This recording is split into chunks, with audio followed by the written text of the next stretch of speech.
আল্লাহ বলবে ফেরেশতা, এই পানি হলো আমার বন্ধু মুহাম্মদের উম্মতের গুনাহগারের চোখের পানি। আমার বান্দা মুহাম্মদের উম্মত গুনার কথা স্মরণ করে চোখের পানি ফেলেছে। ওই গুনাহগার উম্মতের চোখের পানির এত বরকত, আল্লাহ কয় বেশি করে কান্না করো, কম কম হাসো। নবী বলেন এক ফোঁটা চোখের পানি ছেড়ে কাঁদো। দুনিয়ার ঘরে আগুন লাগলে পানি ছাড়া যেমন ঠান্ডা করা যায় না, তোমার আমার গুনার কারণে জাহান্নামের আগুন কিন্তু চোখের পানি ছাড়া ঠান্ডা হবে না। ও যুবকেরা, ও বৃদ্ধ বাবাজিরা, ও পর্দার আড়ালের আম্মা জানেরা, দুনিয়াতে সূর্যের গরম সইতে পারি না।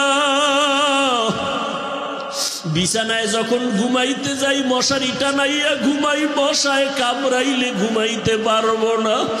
গুনাহ নিয়ে কবরে গেলে মশারি কই পাবি? ওই কবরে সাপ বিচ্ছু পোকামাকড়ে ভরে যাবে। ও আল্লাহর বান্দারা, গরমে ঘুমাইতে পারি না, ফ্যান চালাই, এসি চালাই। গুনাহ নিয়ে কবরে গেলে জাহান্নামের আগুনের গরম কেমন করে সহ্য করবা রে বাবা? এখনো কি সময় হয় নাই তওবা করবা না? ওরে বান্দা, কয়দিন আর বাঁচবা? এখনো কি জাহান্নামের ভয় অন্তরে আসে না?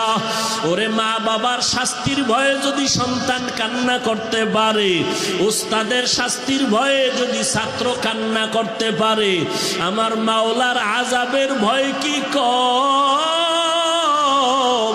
ওরে আল্লাহর বান্দা, আযাবের ভয়ে কেন চোখের পানি আসবে না?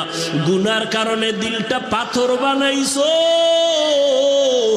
দিলটা পাথর হওয়ার কারণে চোখে পানি আসে না। মাওলারে মনে